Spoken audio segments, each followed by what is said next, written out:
नमस्कार साथियों, स्वागत है आप सभी का आपकी अपनी पाठशाला पर। मैं हूं अंकित अवस्थी। आप सभी को जरूरी जानकारी विपर्जॉय के बारे में हमने कुछ दिनों पूर्व भी दी थी। 3 दिन पहले भी जब दी थी तब जानकारी के अंदर यह बताया था कि किस तरह से भारत के मुंबई में हाई अलर्ट जारी किया गया है। साथियों, मुंबई जो कि महाराष्ट्र में है, वहां से निकलकर गुजरात के तट से होते हुए फिलहाल सूचना यह है कि राजस्थान के रेगिस्तान में भी मूसलाधार बारिश होना शुरू हो चुकी है और राजस्थान के राज्य बाड़मेर में बाढ़ जैसे हालात बारिश की वजह से बनते हुए दिख रहे हैं। क्या है ये सारी जानकारियां आज के सेशन में बताएंगे, लेकिन उससे पहले ये जान लीजिए विपर्जॉय एक बंगाली नाम मतलब बांग्लादेश की वजह से दिया गया तूफान का नाम है, जो कि अरब सागर की तट से उठा है और गुजरात के रास्ते होते हुए गुजरात और फिर राजस्थान के माध्यम से अंदर एंट्री कर रहा है। एंट्री करते समय इसकी जो तबाही है और इसके साथ साथ कहां कहां पर सूचना प्रशासन के द्वारा क्या क्या दी गई है वो बताने के लिए आज हम आपके सामने यह सेशन लेकर आए हैं। जो भी साथी इन क्षेत्रों से हैं और हमें सुन रहे हैं वो इस तूफान के बारे में सारे अपडेट हमसे लेते रहे और प्रशासन ने जो आम जन को सूचनाएं प्रेषित की हैं वो भी जान लीजिए। ट्विटर पर विपर्जॉय इस समय ट्रेंडिंग पर है और साइक्लोन के बारे में जानकारी इस समय सब तरफ सुर्खियों में है। यूएई के एक एस्ट्रोनॉट ने आईएसएस के थ्रू इंटरनेशनल स्पेस स्टेशन के थ्रू ली गई तस्वीर के माध्यम से अरब सागर में उठे इस साइक्लोन की तस्वीरें दिखाई हैं, जो देखने से ही पूरी तरह से बहुत ही भयानक स्थिति में समुद्र के चारों तरफ उठता हुआ यह है पानी का बवंडर दिखाई दे रहा है, जो कि हवा के एक गोले के रूप में धीरे धीरे आगे की तरफ बढ़ता जा रहा है। अगर यह न्यूज सही है, तस्वीरों की अगर बात की जाए तो अडानी का जो मुद्रा पोर्ट वाला क्षेत्र है वहां पर तेज हवा के चलते इस तरह की सोशल मीडिया पर तस्वीरें वायरल हो रही हैं। इस तरह की तस्वीरें पेड़ों के जो हिस्से हैं उनके गिरने की वजह से लोगों के हताहत होने की तस्वीरें इस समय सोशल मीडिया पर जबरदस्त तरीके से चल रही हैं। हालांकि हमारा कोई खुद का प्रॉपर न्यूज नेशन तो चैनल तो है नहीं जिसकी वजह से निकालकर हमारे संवाददाता खबरें दें। ये सोशल मीडिया पर डल रही खबरें हैं जो हम आपको केवल सिंबॉलिक रूप से दिखा रहे हैं कि कैसी स्थितियां यहां पर हो रही हैं। इनकी सत्यता को हम प्रमाणित नहीं करते क्योंकि ये हमारे संवाददाता नहीं है। सुर्खियां क्या हैं कि न्यूज चैनल्स के माध्यम से कि cyclone Biparjoy aftermath 1000 villages in Gujarat without power. बताया जा रहा है कि गुजरात के 1000 गांवों में बिजली नहीं है, पेड़ उखड़ गए हैं, घर डैमेज हो चुके हैं। साथ ही साथ बड़ी मात्रा के अंदर जो भारत का जो मीटरोलॉजिकल डिपार्टमेंट है उसकी सूचनाओं को ध्यान में रखते हुए लगभग 70 के करीब ट्रेनों का संचालन राजस्थान और गुजरात में बंद कर दिया गया है। राजस्थान के अंदर एंट्री करते करते जहां ये पहुंचेगा वहां पर कोचिंग, स्कूल, जिम, सारी चीजें, पर्यटन की गतिविधियां सब बंद कर दी गई हैं। लोगों को सुरक्षित स्थानों पर माइग्रेट कराया जा रहा है। प्राप्त जानकारी के अनुसार गुजरात के भावनगर में 2 लोगों की इसकी वजह से मौत हो चुकी है, जो सुर्खियां इस समय सूचनाओं के अंदर चल रही हैं। हवाएं 90 से लेकर 125 किलोमीटर प्रति घंटे की रफ्तार से उठ रही हैं। साथियों, यदि हम मैप के माध्यम से इसे समझने का प्रयास करें तो अरब सागर में उठा हुआ यह तूफान है जो कि अब तक का सबसे लंबे समय तक अपने स्थिति में बना रहा तूफान है। यानी कि इस स्थिति में बने हुए तूफान को 10 दिन से अधिक का समय हो चुका है। गुजरात के तट से राजस्थान में यह तूफान एंट्री कर रहा है। गुजरात से जहां एंट्री कर रहा है, जिस जगह से एंट्री कर रहा है वो कच्छ के करीब से एंट्री कर रहा है और यहां से एंट्री करते हुए यह निकल करके राजस्थान में एंट्री करेगा। यानी कि यह रूट अपनाते हुए यह राजस्थान के अंदर जा रहा है। तो राजस्थान में इसकी वजह से कहां कहां बारिश होंगी और कहां कहां पर लोगों को माइग्रेट करने की सूचनाएं दी गई हैं वो भी जान लेते हैं। गुजरात की जो तस्वीरें आपके सामने हैं, द्वारका, मांडवी, गांधीधाम, उन सभी की तस्वीरों से आपके सामने यह चीज दिखाई पड़ रही है कि किस प्रकार से तूफान के कारण मतलब जो भीषण दुर्घटनाएं हैं वो सड़कों पर दिखाई देना शुरू हो गई हैं। इसके साथ साथ गुरुवार शाम 6:30 बजे जखौ तट कहां है तो ये बिल्कुल इसके पास में यहां पर जखौ तट के ऊपर यह टकराया था और उसके बाद यह एंट्री करता हुआ आगे बढ़ रहा है। विपर्जॉय तूफान गुरुवार शाम 6:30 बजे कच्छ के जखौ तट से टकराकर, जब भी तूफान लैंड से टकराता है तो टकराने की वजह से उसे मतलब ये जो टकराना जो घटना होता है ये लैंडफॉल कहलाती है।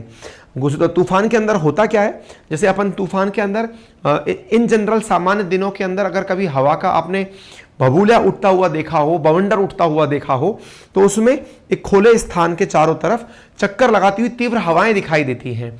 जो तूफान उठ के आते हैं, साइक्लोन उठ के आते हैं, उनमें ये चक्कर काटती हुई तेज हवाएं पानी से भरी हुई होती हैं, तेज हवाओं से भरी हुई होती हैं, और ये चक्कर काटती हुई हवाएं जब लैंड से टकराती हैं तो इसे लैंडफॉल कहा जाता है।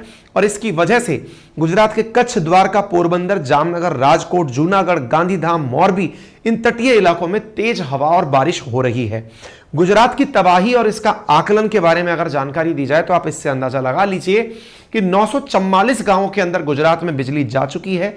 अब तक जानकारी के अनुसार 23 जानवर मर चुके हैं, इतने से अधिक पेड़ उखड़ चुके हैं, 94,000 से ज्यादा लोगों को सुरक्षित स्थानों तक पहुंचाया जा चुका है और 4600 ग्रामीण इलाकों का संपर्क टूट गया है। सरकार की अगर बात माने तो इसका आकलन किया जाना शेष है। आकलन का अर्थ कितना ज्यादा इसकी वजह से नुकसान होगा, इसका आकलन किया जाना शेष है। और इस जानकारी में अगर आप देखें तो किस प्रकार से आकलन किया जाता है उसका अंदाजा अगर आपको लगाना हो तो यहां पर सुर्खियां देख लें कि समय समय पर जब जब एस्टीमेट लगाए गए हैं तूफानों के तो कितने हजार करोड़ के नुकसान तूफानों की वजह से हुए हैं। तो इससे भी यह कल्पना की जा सकती है कि जब ऑलरेडी फैनी हो या टॉक्टे हो या फिर कोई भी तूफान अभी तक आया है तो उसके नुकसान करोड़ों में होते हैं। संभवतया यह तूफान भी काफी बड़ा नुकसान देकर जाएगा। वडोदरा के साथ साथ ये तस्वीरें आपको दिखाई दे रही हैं मांडवी, मडोदरा, जहां पर तेज बारिश के चलते इस प्रकार से जगह जल भराव के कारण जलमग्न दिखाई दे रही हैं। बड़े बड़े पेड़ टूटे हुए सड़कों पर दिखाई दे रहे हैं। इतना ही नहीं, गुजरात के अंदर जहां पर जामनगर के मतलब गुजरात के कच्छ के आसपास वाले क्षेत्रों में जहां पर एशियाटिक लॉइन पाया जाता है उस लॉइन को भी वहां से शिफ्ट करने की बातें चल रही हैं। चूंकि आप सभी को ज्ञात है हमने अपने पूर्व सेशन में ऑरेंज अलर्ट की बात की थी, अब सूचनाओं में और आगे की तरफ प्रेषित होते हुए रेड अलर्ट की चेतावनी दे दी गई है। बात करें राजस्थान की तो विपर्जॉय तूफान के कारण राजस्थान के कई इलाकों में हैवी रेन का रेड अलर्ट दे दिया गया है।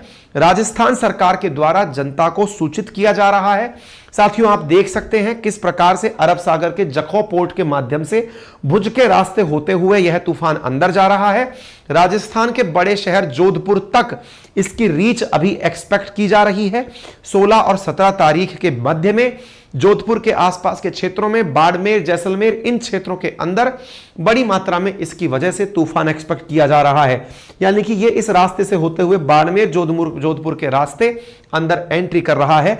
अगर आप तूफान को देखें तो आप देख सकते हैं जो ये आपको गहरे लाल रंग में जगह दिखाई दे रही है ये अत्यंत भारी बारिश वाला क्षेत्र है। उसके बाद में जो नागौर, सीकर, चूरू, जाला क्षेत्र है ये भारी बारिश वाला क्षेत्र है।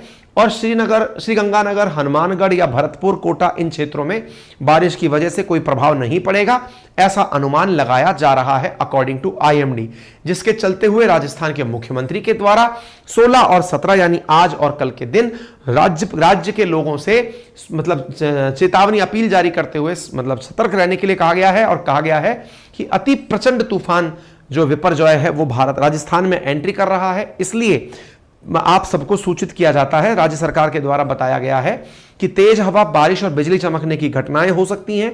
बिजली के तारों से दूर रहें। बिजली के तारों और खंभों के नजदीक पशुओं को या खुद को एक साथ ना रखें। पशुओं को सुरक्षित स्थानों पर रखें। किसी भी प्रकार के पर्यटन और एडवेंचर से बचें। यह मुख्यमंत्री के द्वारा प्रदेशवासियों से अपील की गई है। विपर्जॉय तूफान गुजरात के बाद शुक्रवार को राजस्थान में पहुंच गया है। बाड़मेर में भारी बारिश दर्ज की गई है। राजस्थान में जहां सूखा रहता है वहां पर इस प्रकार की पानी बाड़मेर के अंदर एक अंडरपास में भरा हुआ दिखाई दे रहा है। सरकार और जिला प्रशासन पूरी तरह से यहां पर सतर्कता बरते हुए हैं। अनुमान है कि 24 घंटे में राजस्थान में 200 mm यानी 8 इंच से ज्यादा बारिश हो सकती है। राजस्थान में तूफान 16, 17 और 18 जून को आए जाने की एक्सपेक्टेशन है। जैसलमेर के डाबला गांव में 100 परिवारों सहित लोगों को शिफ्ट किया गया है। यहां पर आप तूफान की गति और उसकी वजह से हो रहे प्रभाव को तस्वीरों के माध्यम से देख सकते हैं। जोधपुर जिले के अंदर परीक्षाओं को स्थगित कर दिया गया है। 2 दिन के लिए ट्रेनें रद्द कर दी गई हैं। जोधपुर में कोचिंग, जिम, पर्यटन क्षेत्रों को भी पूरी तरह बंद कर दिया गया है। राजस्थान के अंदर सिरोही जिले के अंदर जो माउंट आबू है वहां पर नक्की झील के सामने जमे हुए तूफान की ये जो बादल हैं इन्हें आप तस्वीरों के माध्यम से देख सकते हैं। कुल जमा बात यह है कि तूफान का प्रभाव राजस्थान में भी देखने को मिलेगा। यह जानकारी हमारे द्वारा आप लोगों तक संकलित सूचनाओं के आधार पर दी गई है। उम्मीद है आप अपने जिन भी हितधारकों का ख्याल रखते हैं उन तक इस सूचनाओं को जरूर प्रेषित करेंगे। फिलहाल के लिए इतना ही। यदि जानकारी आपको पसंद आई हो तो अपने साथियों से जरूर साझा करें और अपने आप को सुरक्षित रखें। साथियों, हमारा लिंक अपनी एप्लीकेशन का कमेंट बॉक्स में पिन कर दिया गया है, जहां पर आपको वन लाइनर क्वेश्चंस डेली की डेली एप्लीकेशन पर फ्री में उपलब्ध कराए जा रहे हैं। साथ में यदि कोई आप में से साथी भवानी बैच में एनरोल करना चाहता है तो यहां पर आप लोगों को केवल 2 दिन शेष बचे हैं भवानी बैच में अपने आप को एनरोल करने के, जहां पर ज्योग्राफी, पॉलिटी, इकोनॉमी और हिस्ट्री जैसे सब्जेक्ट आपको एक ही स्थान पर दिए जा रहे हैं फाउंडेशन लेवल पर। For state PSC, UPSC, SSC, railway, defence तमाम एग्जाम्स के लिए मात्र 1999 में उपलब्ध कराए जा रहे हैं, जिसका डेमो उपलब्ध है। हमारा application Google play store, window और iOS पर भी उपलब्ध है। अधिक जानकारी के लिए आप हमारी टेक्निकल टीम को निम्न नंबरों पर कॉल कर सकते हैं। आपका समय शुभ हो, आप सुरक्षित रहें, इसी कामना के साथ शुभ रात्रि, धन्यवाद।